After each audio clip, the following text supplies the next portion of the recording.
Anthea, it's lovely to be talking with you again. How are you?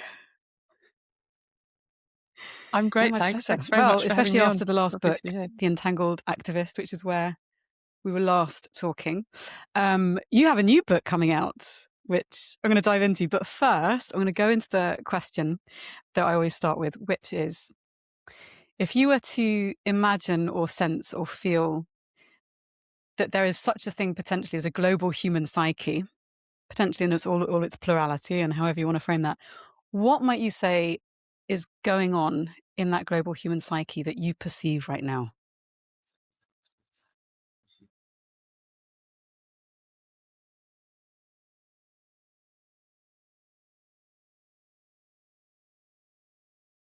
I'm not just going to perceive it. I mean, there's what I perceive, and who knows about how accurate that might be. But we've got research, like research done in across dozens of countries, finds that 89% of people, like this was across regions, so right around the world, 89% of people are worried about climate change Wow. and want their governments to do something about it. Like, I'm really struck, and there's plenty of other data as well. Like that's the figure that I've got in my mind right now. And let's not bore people with numbers, but the pattern is that awareness is consistent. And some people are experiencing it really actively in weather and drought and not being able to grow food, or having to leave where they were living, or floods. And some people are experiencing it in slightly more to remove, but the awareness is there. I'm really struck by that number. That sort of slightly, it haunts me, and it gives me a bit of hope. We can talk about the word hope. Perhaps we can unpack that a bit later on, because I don't see hope as a kind of thing you sit on the sofa with. You've got to go and do something with it. But it does give me a bit of something. It's like there are so many of us that want to do something about the situation we're in, and who sense in so many different ways that the way we've got of running things is not working. So that's the first thing in my mind when you ask that question. It's such a huge question. We could do we could do the whole hour on that question. Let's start there. But yeah, so I think so. let's There's leave that one there for now. maybe this is the perfect segue to talking about your book.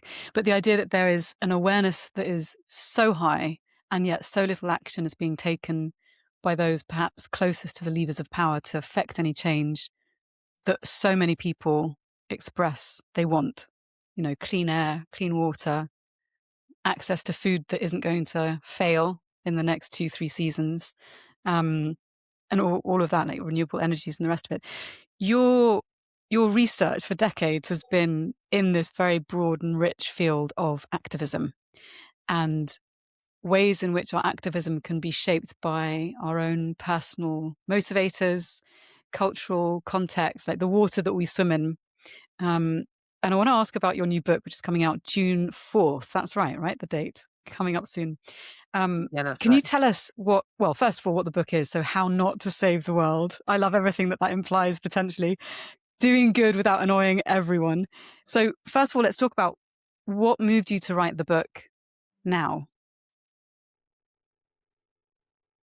Yeah. Okay. So how not to save the world is about better ways to think about doing good. Can we try and do the good that we want to do without getting in the way of ourselves?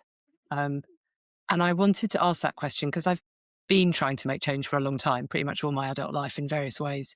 I worked for a long time for human rights organizations, doing investigations. I trained as a journalist originally, like that was my trade.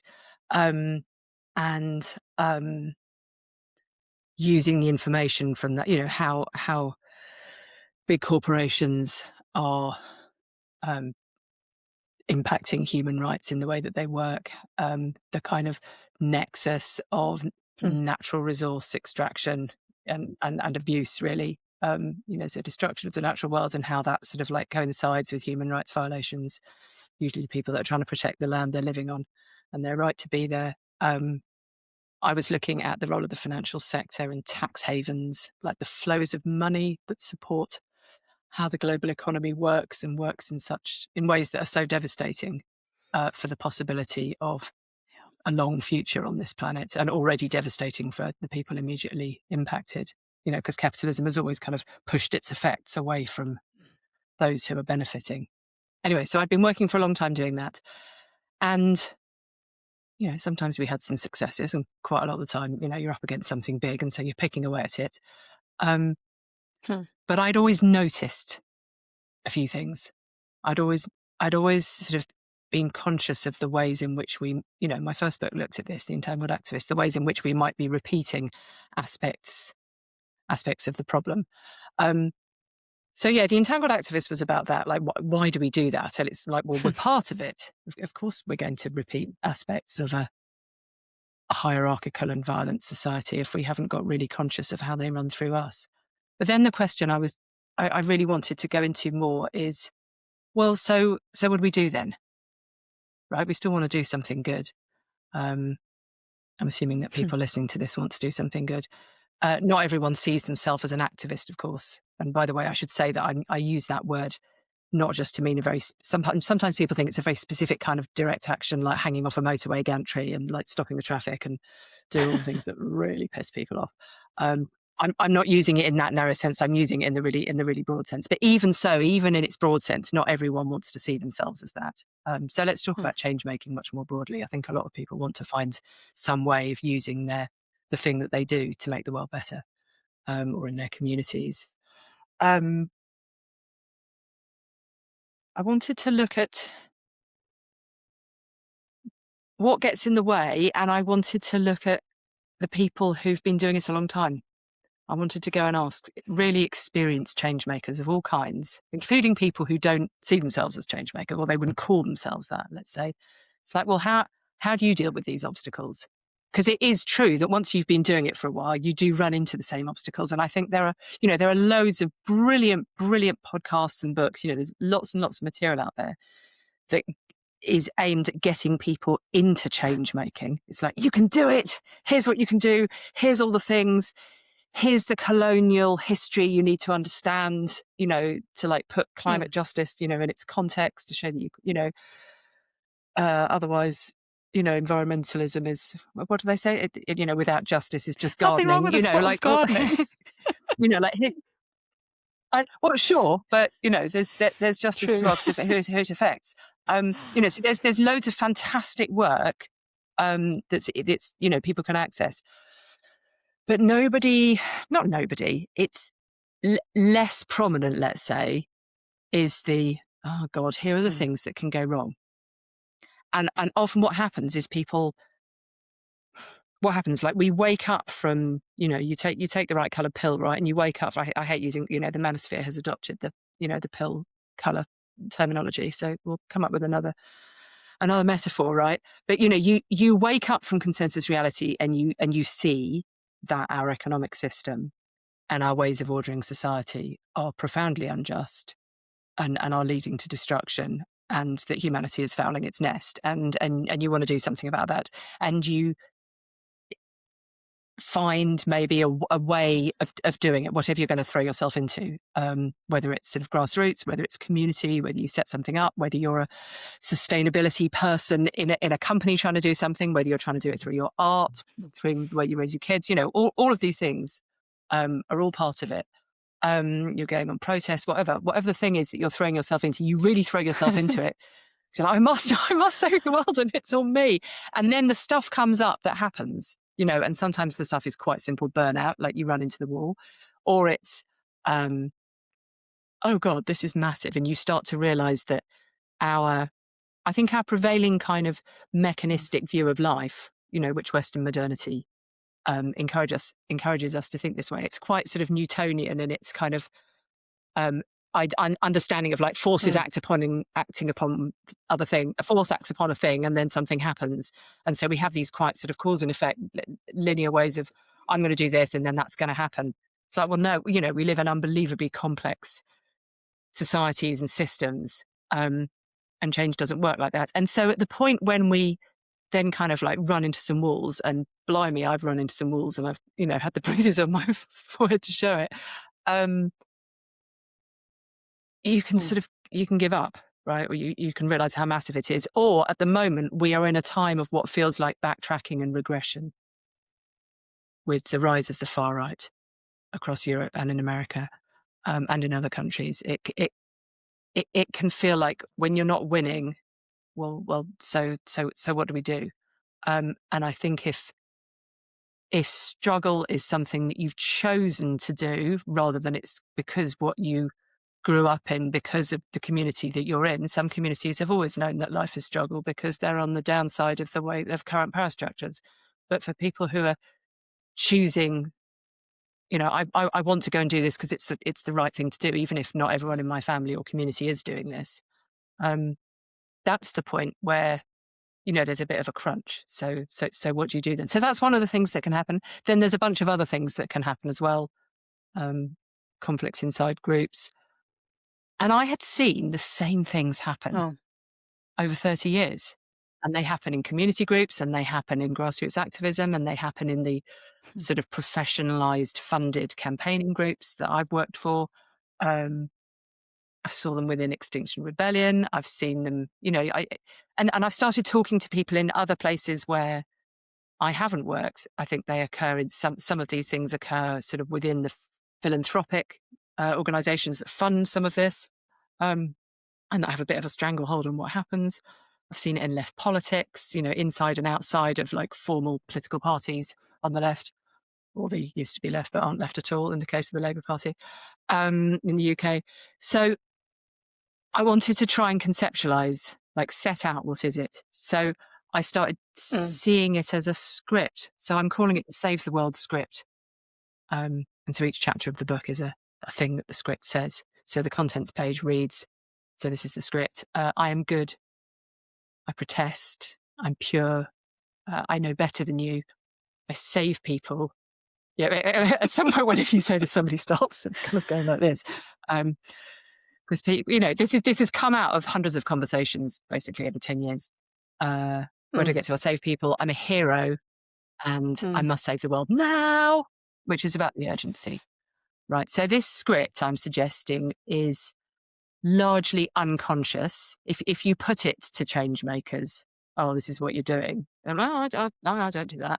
Not all of it like that. Or maybe I do that one, but I don't do that one. That's not really how it works. This is a kind of scripts are a useful concept in psychosocial thinking and research because they bring in the things that we're bringing from our own psychology and the way that the stories and narratives in society and the structures of society act upon our psychology. Like it's going on in that mixture. So I think some of these things that are going on, so I am good. I'm thinking there about the righteousness and how we can get on our high horse when we're on the side of right. And it feels really good. It's like, it's really satisfying. Like we're right. Yeah, and you can totally swear. Are we swearing on this podcast? Yeah, okay. Those fuckers over there are really, really wrong. We're going to get, the organisation I used to work in, we were like, let's get those bastards. And that's, it's all that stuff is motivating, and it's in, all the research on social movements, like it's totally recognised. And everyone knows it in practice. Like that is a good motivator. And if we act from that all the time, we may fail to reach everyone we want to reach. Sometimes it's good to punch straight up, speak truth to power. Sometimes we need to organise with people in our community. If we're talking about greater resilience against the effects of climate change, if we're talking about actually fighting the far right where it's happening, and you can't do it all online. You've actually got to get out and talk to your neighbours. So some of those things don't work. So things like the I'm good, the pure thing is about in group stuff. There's loads of psychology about that. These are things that humans do, and there are good antidotes to them. They're in all of our wisdom traditions as well. All faiths have ways of understanding all of this. These are very old stories. Some other aspects of the script, though, the knowing better and the saving come more from economic and political and cultural and social histories. And I'm talking about class and empire. And so they will affect certain people depending on who they are more than others. So as part, I'd already done some of this in The Entangled Activist. I've been thinking about what it is. I come from a middle class family. What it is to come into trying to do work for good and for justice, when you Yeah. haven't got lived experience of all of it. And what does that look like? And what as and that's inevitable that some people are going to be doing that, because if it's not, you're leaving all of the work to the people um, Yeah. who are already suffering from it, right? That's not just at all. So there is a need to do this. So yeah, those are the sort of the cultural ones, and then there's the psychological ones, and it all goes together. And No, that was a I'm very loving long it, because answer to actually your last I'd question, written so I'm gonna stop down, talking. because I thought it was Yeah. such an interesting and kind of satisfyingly provocative list of chapter titles where you kind of go, oh, I'm good. It's like, I would like, but weirdly, because I was raised Catholic, so in my mind, I'm always like, I'm not good enough. I'm never going to be good enough. I'm a hypocrite. I do this. Oh my God, Well, no the one's fucking Protestants good aren't enough. good enough either. But I actually, was raised with weirdly, that. I think in some ways, Yes. there is this sense of having to atone for something that one hasn't done, that makes one blind to the inherent goodness of potentially all people. I think some people are damaged to the extent where it's very hard to see how they might be able to be helped. I'm not going to talk about psychopathy and go down that rabbit hole, but in general, there are redeeming qualities to anyone that you will meet. So training yourself, and that's a whole other thing. But one of the ones I wanted to touch on with you, which was in my list of questions, and you mentioned it about being pure, and this kind of the idea of being able to work with your community, for instance, in broad coalitions where the in-group, out-group perspective either can expand or shift. And I was thinking about how Rutger Bregman last year was talking about purity politics, talking a lot about that point of, okay, you're not woke enough, vegan enough, liberal enough, like whatever it is.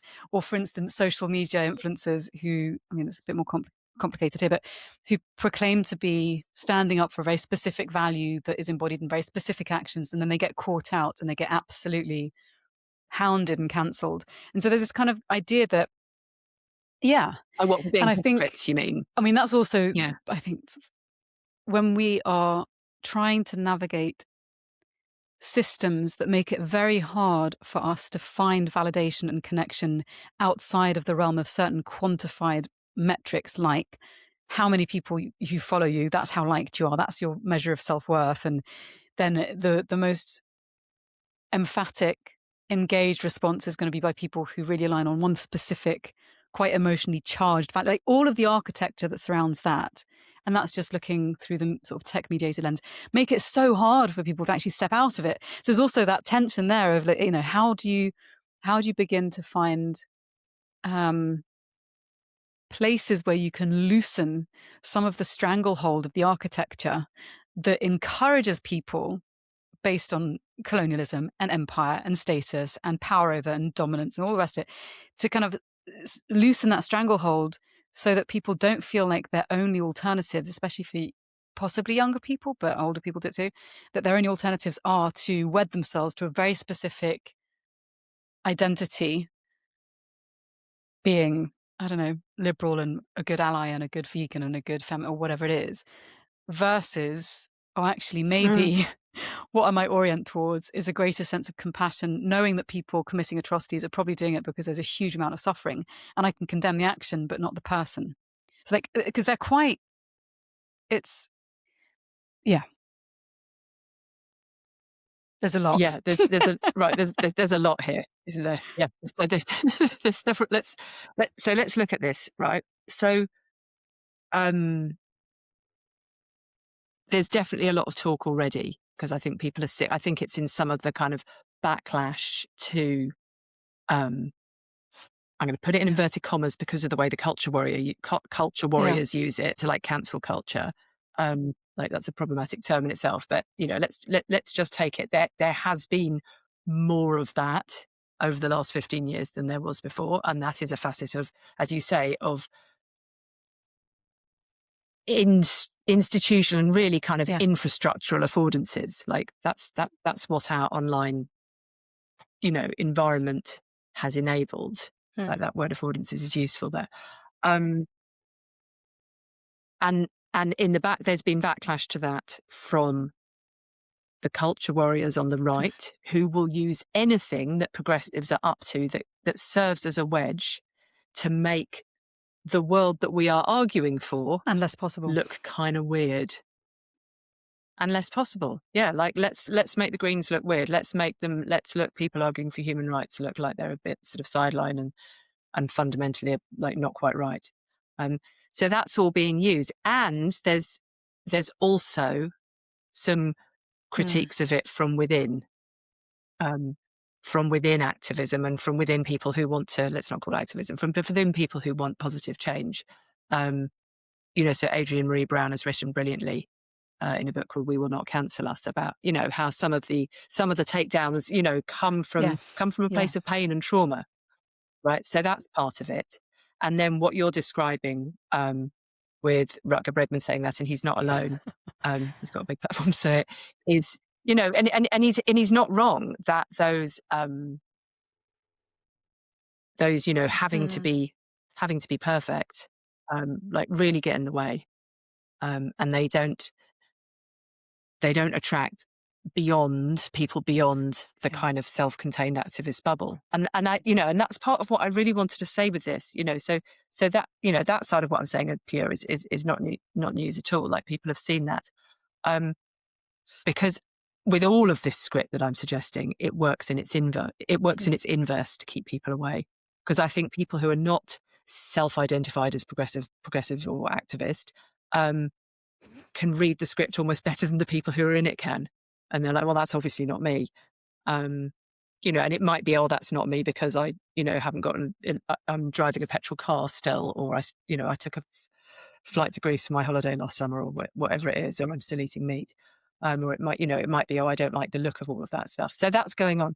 So one of the, with each of these kind of sets of antidotes I'm thinking about and that I was hearing about from the people I was interviewing, some of it is about looking at what's going on within us, first of all, as to why we might be like drawn to that kind of behavior. There's obviously a human sort of pull to it, but that doesn't mean we have to do it. Right. So where's the perfection in us? Where's the inability to tolerate sort of uncertainty? Where are we? And it is worth thinking about this. And it's something you said in what you were just saying, like, went to this.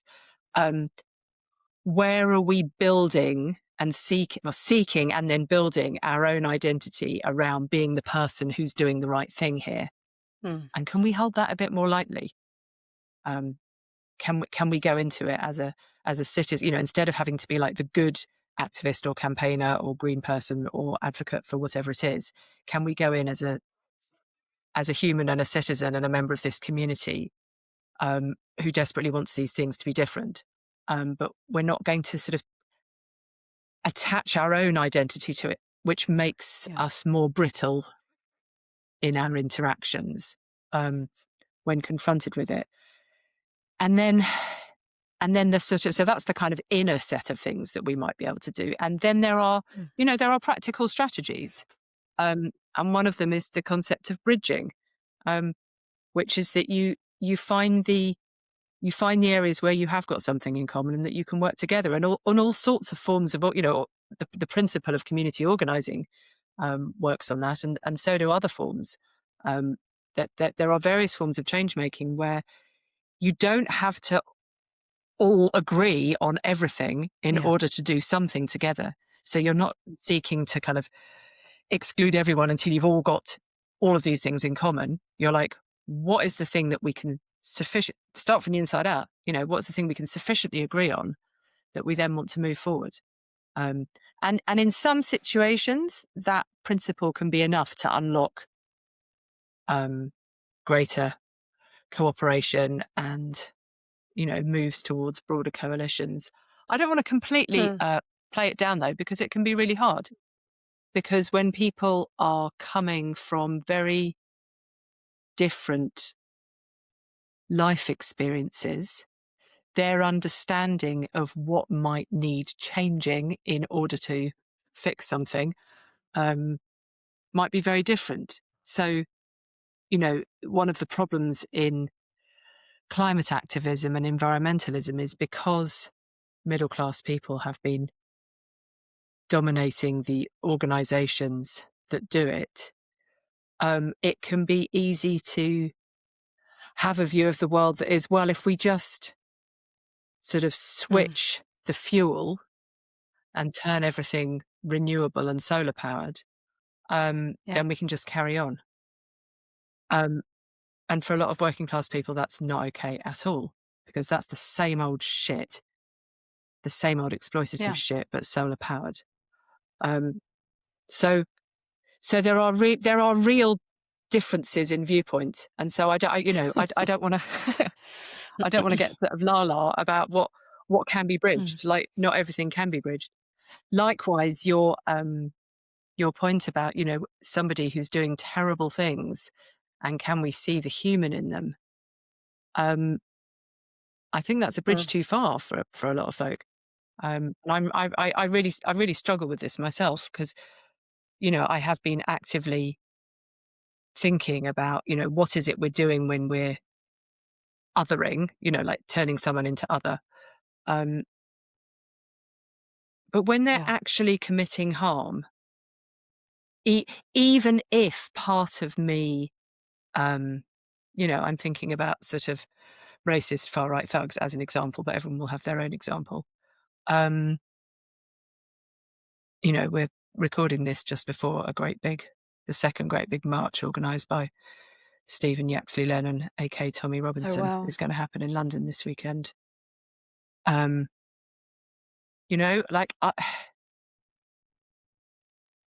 can understand the reasons. I've read a lot of the scholarly research on it. I can understand the reasons why somebody is doing something and turning to that, and still not want to engage. So I think there are strategic decisions to be made as well with some of this. I feel like I don't want to sort of have this isn't a manifesto for kind of nicely being polite to everyone. That cover on the publishers stuck a subtitle on the book, which is doing good without annoying everyone. It doesn't say doing good without annoying anyone. Yeah, that's true. When you call it, and when you stand up when things need standing up to, you are going to annoy some people, and that's okay. But I'm interested in making really like a combination of like internal reflection to find where we're kind of getting too stuck on something, that there could be more easeful kind of flow in our showing up, and where there's less of our own kind of stuff and ego and attachments to certain ideas, combined with very strategic decisions about, well, what's going to serve here? Does it serve, so let's say, for example, I'm engaged in a project at the moment that is about having conversations about politics on the high street, in the small towns in the rural area I live in England. And we do it like with a flip chart sheet and a bunch of questions and columns for stickers, and you give people the little round stickers and them for yes, no, or question mark. And you use it as a way into conversations. Like it's a form of deep canvassing, which is where you can get into, like, we're not for a political party. We're kind of showing that it's possible to have political conversations. And of course, also, we are trying to like unpick people's motivation in supporting Reform UK, the far right party. Now, I'm very strategic about it. There are people who I can tell I'm not going to get anywhere in that conversation, however much I listen to where they're coming from, which is what we're there to do. We're not there to lecture, we're there to listen. If someone's like really got their reform head on, then I shake their hands and say, it's very nice to meet you. We're going to have to agree to disagree. And then you move on to the next conversation. Because there are tons of people who think that they might want to go in that direction. But actually, when you can get into their views on the world and what they want, particularly from policy, do they want Britain to lose its free healthcare? They do not. Do they want women's rights to work or choose their own reproductive futures to be undermined? They do not.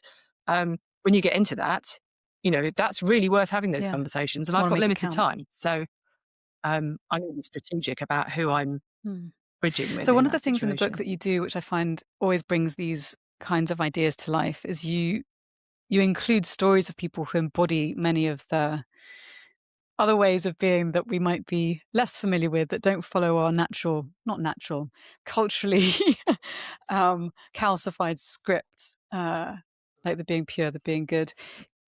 Are there any particular stories that, especially thinking actually ahead of this march, that you really that really stick with you, that really kind of reverberate and stay with you, that are one of the stories that you tend to share more often? Yeah, the one that really stuck with me was from, and this was someone I was thinking of when I was saying not Mm. everyone sees themselves as an activist, because this person definitely doesn't. Um, Hmm. this was an academic who had worked on a project about the um, Mhm. enslavement-related histories of Britain's Oh, wow. country houses, um, and in return for her pains, was repeatedly written about in the right-wing press, like the mainstream right-wing press, without a right to reply, and sort of demonized for doing this. This is this kind of, Britain shouldn't be looking at its colonial heritage. That's kind of guilt stuff. It's self-flagellation. We should be proud of our history. Don't look Yeah. back. Don't question anything. Empire was great kind of view. Um, yeah, right. So here we are in the next stage of the enormous fucking Yeah. crashing imperial hangover.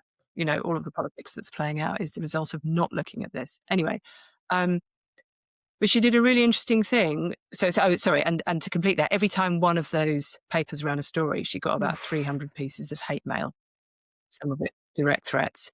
Um, she wrote back to some of them, not to all of them. She chose a few Gosh. emails sort of at random and responded civilly, neutrally, basically, but polite, um, just saying, uh, I received your email, and I just wanted to share with you a bit that, the newspaper Mm. didn't write about my work and why I'm doing it. Um, and what was really remarkable was that within sort of three, back and forths of the correspondence, most people returned Wow. to civility and respect, and were like, oh, well, good for you for writing back, and I really respect that, and whatever. So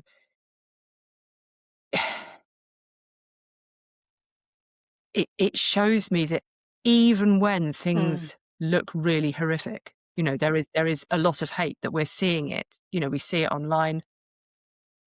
I've got friends who are experiencing it in the street. Like, it's really like racial abuse is happening in the street. I've got gay friends getting abuse online. Like that the hate is going up. It makes me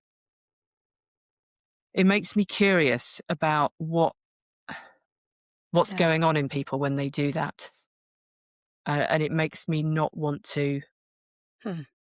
to give up in attempts to have conversations, basically, as part of wider strategies.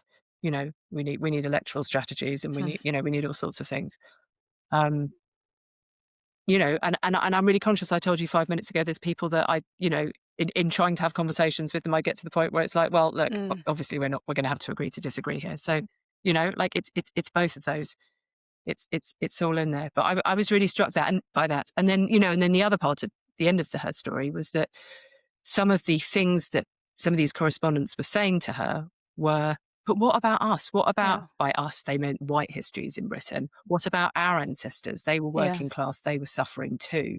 Um, this is, at the time of industrialization.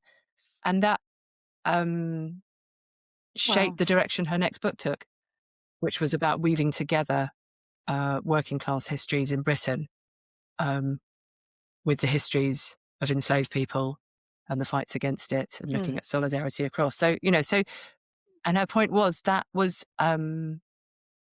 she was allowing the interaction Yeah. to have an impact on her, rather than I'm this person who must just convey knowledge. But She that she requires she also she was just, open. sorry, yeah. So I think I was really inspired by that. But I think that kind of, if I think about all of the amount of the cost it must have exerted in terms of, first of all, the amount of effort it takes to research something, especially if your family's sort of history and your identity and your experience and everything that comes with it is bound up in, if you're someone whose great grandparents were enslaved, and you're talking about what happened, and you're finally giving voice to something that was horrific and wasn't named at the time, first of all, that's a certain kind of cost. And to decide to go there and to meet that grief and rage and the rest of it, whatever else might have been going on for her, because I don't know exactly what that would have been like.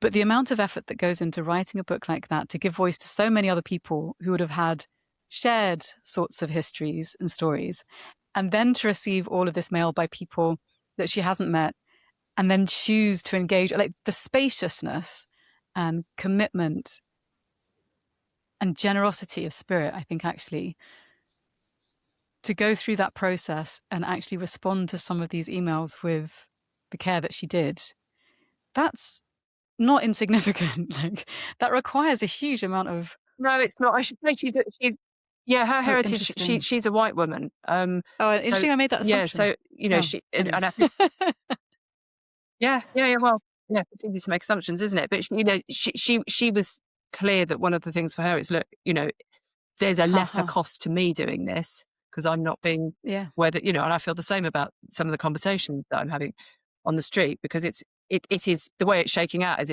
it's white people who are doing it. And I'm like, fine, that's fine. Yeah. That's the work to do, right? I'm not weathered by racism all the time. So it's easier for me to have some of those conversations than it would be for a Yeah. person of color. I don't think that's their job to do that. But yeah, Sure. look, whatever your positionality in the systems of harm that you're looking to speak about, there Yeah. are, there's differing levels of of difficulty in doing So it. thinking then because one of the things that's in your book is about obviously the kind of, and many of the qualities that come up and the scripts are perhaps going to be recognized by quite a lot of middle class, perhaps quite a lot of white people, not just those, but certainly many are going to be fitting those kind of characteristics who are reading it. What are some of the ways in which you hope this book invites people into conversation and affects real change? Yes. So look, this is a book about the savior complex and like encouraging us to get to grips with our internal savior complexes and the cultural one. I should keep a handle on my own, right? I don't want to. Yeah, I Let me don't want save to you from your savior have. complex. I don't want Here's to say how. like, yeah, I know, like that'd be insane, wouldn't it? And it is true that after years of so all the years that I worked in NGOs, you have to you have to raise funds to like keep the lights on and pay people. That's how that system works. And so there's all these grant making organizations that support that kind of work, which is great. It's great that there are progressive funders, and you have to sort of say, I am going to do this and this will be the effect. And we used to literally have to, there's less of it now. It's this thing called a log frame. I mean, it literally wow. came from like military term, it's like a military technique of like, this strategy will lead to this and through to that. So after all those years of like doing it like that, I have, deliberately moved into kind of cultural production, i.e. writing books, precisely because, I don't know how it's going to land. So that the first thing to say is like, I'm really curious to see how it lands because I don't know. The people that have read it in advance sort of saw themselves in different ways. Different people see different bits of themselves. I don't think any of us is free from all parts of this script. I think very few of us are operating all of it all the time. My hope is that it prompts discussion and self-reflection, and that for individuals, it offers, it's telling stories as a form of resource, isn't it? Like that it offers resourcing, like, and you just don't know it's often not the bits of the stories that you think are the ones that will affect people. The response I had to my first book is people would pick out things that I hadn't sort of anticipated they would and say, oh, that really, that was helpful. So maybe some of that will go on that, and I love the conversations afterwards. So like, write to me and tell me about it. Because a book isn't complete until you're in the conversations afterwards. Right. So there's that. I would also, like my greatest hope is that some people who read it who might have felt that they weren't the sort of person to take part in change making of whatever kind, by seeing that it is possible to deconstruct the cliche of the activist and, you know, the stereotype, you know, which has also been pushed as well by the media, as part of this demonization process, you know, that it doesn't have to be like that. It doesn't have to be that kind of annoying activist trope, and nor does it have to be this, you know, I'm arguing that there's a kind of religious feel to it. And I do mean religion with God taken out here. I don't mean explicitly religious, but there are some really Christian thought structures that are still very strong in the culture. And, you know, as we said at the beginning, there are Catholic variants and Protestant variants. But this feeling of burden, and that there's something we've got to carry here, and the whole idea of saving, you know, which in talking to campaigners from other religious heritages and traditions, they haven't got the saving thing in the same way. Like service goes, you know, service and charity go across all religions, but the saving thing, you know, it's obviously like it is it's really central in Christian thinking. You know, even though Eastern and Western Christianity have different ideas of what it means and how important it is. Anyway, all of these, this feeling of individualized burden. And the kind of, you know, the cliched stuff as seen from the outside, that if people can see that it doesn't have to be like that, I would hope that, you know, maybe some people might think, oh, maybe I could try something. Might backfire. They might like look at all these stories and go, Jesus, not for me. It is interesting. And I'm sure for some people that will be the case, in which case you can read it and read some, like, you know, there's some funny stories in there. There are some funny stories. You know, and you can just enjoy it as some stories about change making, and that's also fine. Institutionally, I would like to land it with people working in philanthropy, because I think the savior complex there runs very strong, and we could talk about it conceptualized as, well, they've got, you know, fiduciary responsibilities to keep their endowments and to, you know, they hand over 3% a year or whatever it is. You know, they're handing over the interest on the original endowment, and you maintain the endowment. I mean, we're facing existential threats. Is it time for some of these foundations to, like, have a think about that? Do you want to spend down a bit more? Do you want to, like, actually be part of shifting power? There are some of the smaller ones, some of the more radical ones, who are really trying to do that. They're thinking about it in radical ways.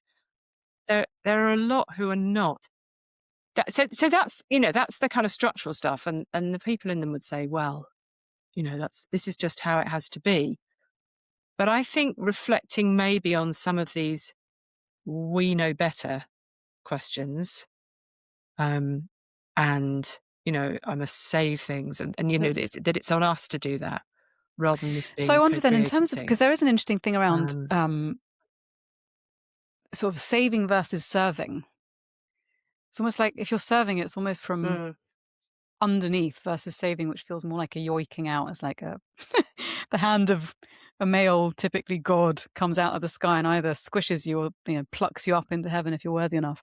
But service feels, and, you know, there are many passages within Christian canons that talk about service, but service for the sake of service as opposed to for the sake of conversion. And I think there's something interesting in that, of doing something because, and perhaps there's something around, and you mentioned this, you know, with the logs, detaching ourselves from a grasping of the outcomes, which could then potentially mean that we're doing something in order to elicit a specific result, which in the act of trying so hard to get that specific result undermines the whole effort. And it's not to say we shouldn't, and back to this paradox, it's not to say that we shouldn't want to have specific outcomes or move in a specific trajectory, so to make sure that we've got access to health and a dignified life that means that we're not having to, you know, people who are having to run 4, 3, 2 jobs, whatever, to raise a family. But there's something around the systems that require that we prove in the short term, typically, that certain financial rewards are being gained or what have you. What are your thoughts around, and you mentioned sort of some of these more radical philanthropic projects, what are your thoughts around alternative forms of service that can help over the long term perhaps shift the way that we support the flourishing of life and of dignified lives? Have you got? Yeah, I think alongsidedness is one of the keys here. It is I don't know if now. it's an actual word. Um, well, yeah, and I can't claim it. I learnt it from an amazing woman called Judith Seelig, who's an amazing spiritual teacher. Um, but maybe other people are using it. Um, alongsidedness. Actually, no, hers is togetherliness as well. She's got two. So look, the problem with saving, and this is well theorized with the trope of the white savior. So this might sort of illustrate it. So saving is a kind of vertical relationship, as you say. It's like like it's the hand of sort of God rescuing us from damnation. And in helping out terms, like so the white savior is theorized as it's sort of benevolence and altruism with a sort of willful or in any case blindness to the structural situation and the histories that have led to the inequality in the first place. And so saving more generally is you're doing it from a position that is basically saying, I'm okay and 100%. you're not. Now, principles of, and there's charity, and charity is a tricky one because I think sometimes charity can be done in really good alongside ways, but charity can also embody, it can go both ways, depending on the people and the institutions and everything. It's like a personal orientation, and then some organizations embody it. The whole international development field, the giving of international aid has been struggling with this for decades.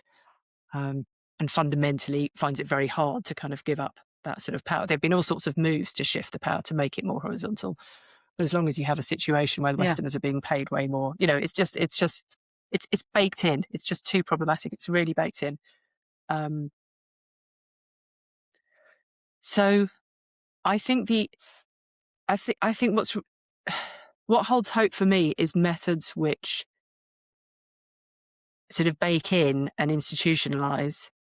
And I don't mean the creation of an institution, but I suppose, that they create a structure that is as alongside as possible. Now, some people would say, and people have said to me, like, you're never going to get that. If you have someone from outside of a community coming in and wanting to help, that's just always going to be a problem. And it is true that there are situations where, it's just much better if it is people from that, from that community, at least who are fronting things and who are leading it. I think that piece of like lived experience is really important. But methods such as community organizing, which is where, if it's done well, the people who are organizers, they may or may not be from the community they're in. Ideally they are, but if they're not, they're at least being clear that, look, I'm here because I've got a certain bit of know-how about how political structures work, and I can offer that information as to how you want to do the thing you want to do. But it's up to you what the thing you want to do is. I've got some tools. What do you want to create it's together? Not me. Yeah, it's like put me to use. I've got some tools here. I know how lobbying works, so I know how we organise that bit of a campaign. But you are the experts, and you know what you want to do. And also that what a lot of organisers told me was that being clear about the reason that you're there, even if you as the organizer haven't got the same lived experience as the people that you're with, of being clear that that's not the world, this isn't the world you want to live in. Whereas I think this, as in it harms all of us when some people are not okay, which is, like the basic principle of solidarity. Because I think the forms of solidarity that people are perhaps more familiar with what solidarity looks like, in a union where you've got workers engaged in collective action together. That's solidarity. You've got a tenants union. You've got people basically who are in the same situation, who are getting together to build some power to fight for the thing that they need. And you can win like that. And then there's another form of solidarity, which is harder in some ways because you've got people coming from different experiences. And that's the bit that we're talking about here, with trying to get really conscious about not being in a saving sort of position. Yeah. I Like was thinking, even and ahead. it's something you mentioned earlier, but is coming back in now, sort of thinking about the structures and what the structures make more possible. So the affordances, I was thinking about how, and it's a really well-known example in the world of tech-mediated community and citizen action. So Audrey Tang, when she pioneered a Twitter-like, well, it's kind of like the antidote to Twitter, a Twitter-like platform that rather than upvote or make most visible the most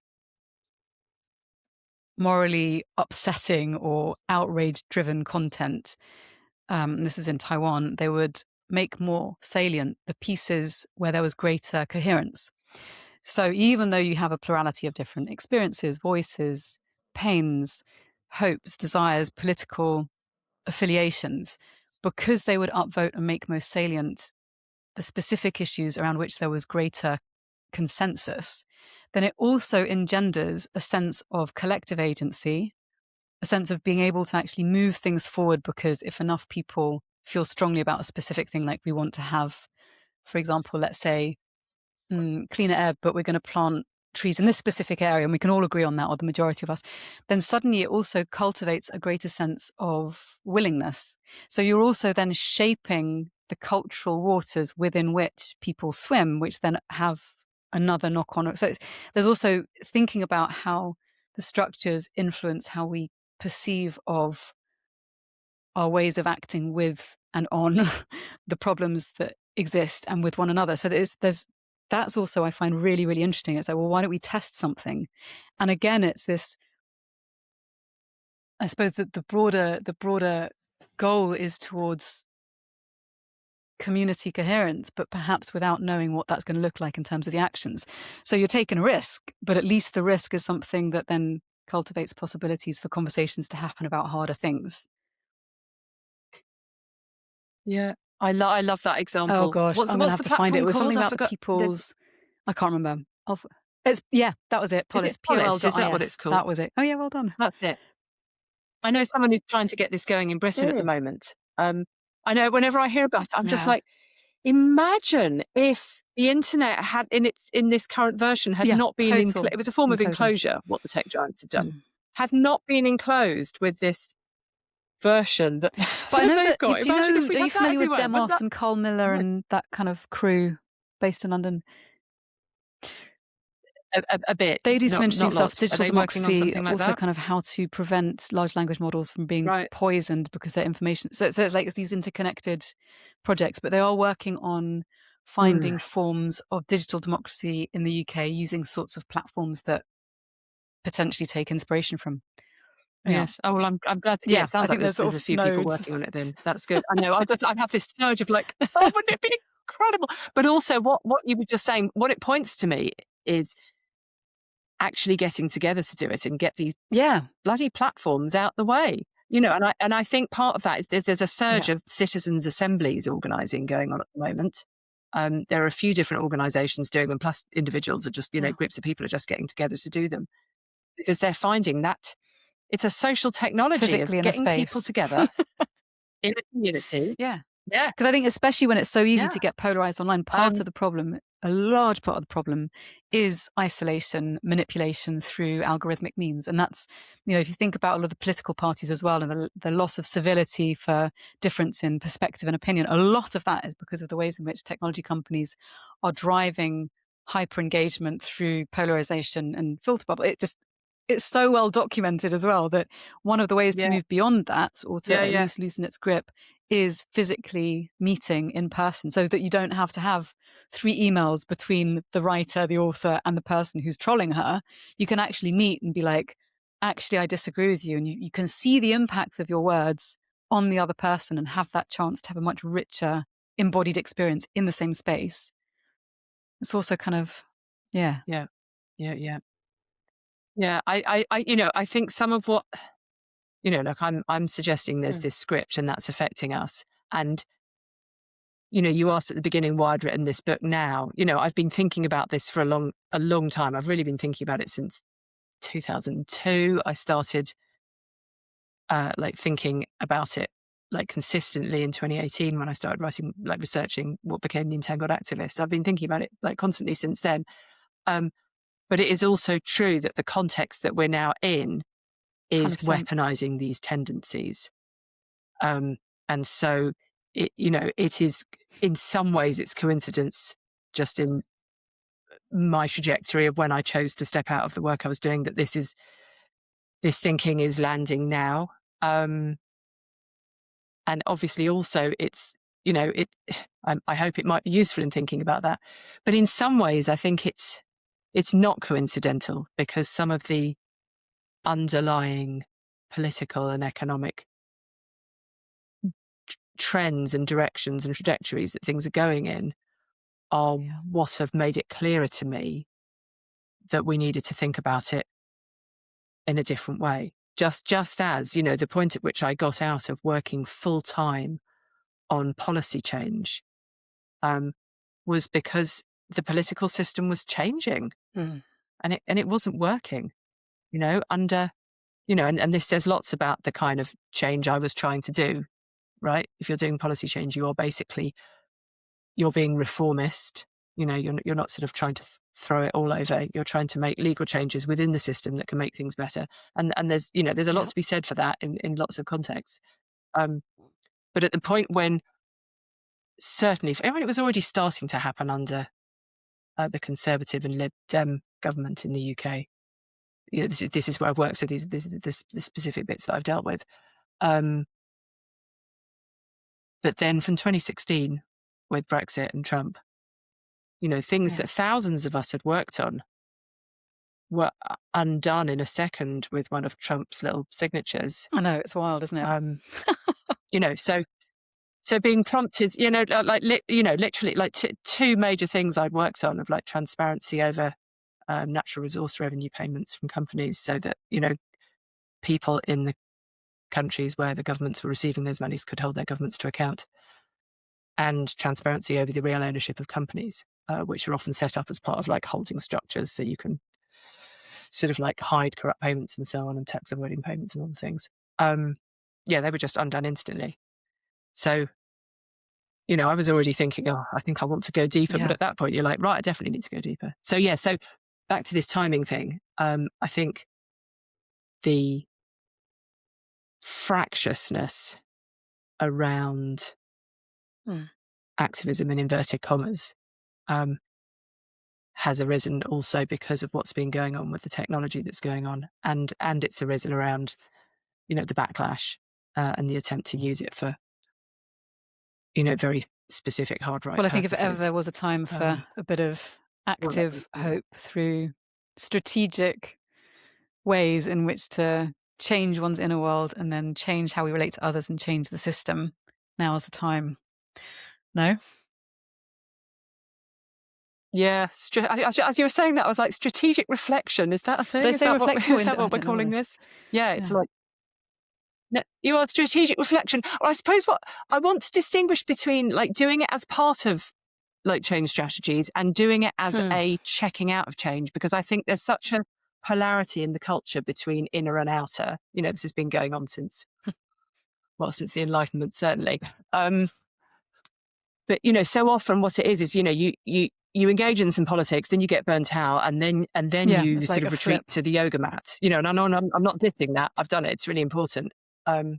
Whereas actually, I think making it more of a kind of intertwined thing of inner and outer together. Yeah, I think it's time for that, definitely. Maybe that's a good place to land the conversation. So if you're watching or listening, the book comes out June 4th, How Not to Save the World, Doing Good Without Annoying Everyone. Hopefully you're going to piss off some people in the right places. Maybe even piss off yourself, and that's an interesting place to start as well. Anthea, thank you so much. Oh, thank you. Really great, Well, really great thank you for your work conversation. and Really for all your appreciate it. effort on this, and for helping other people to figure out what the fuck do we do next. I'll include a link in the show notes. Is there anything else that you want to point people towards before we close? All right. No, Well, that's thank you. it. Thanks.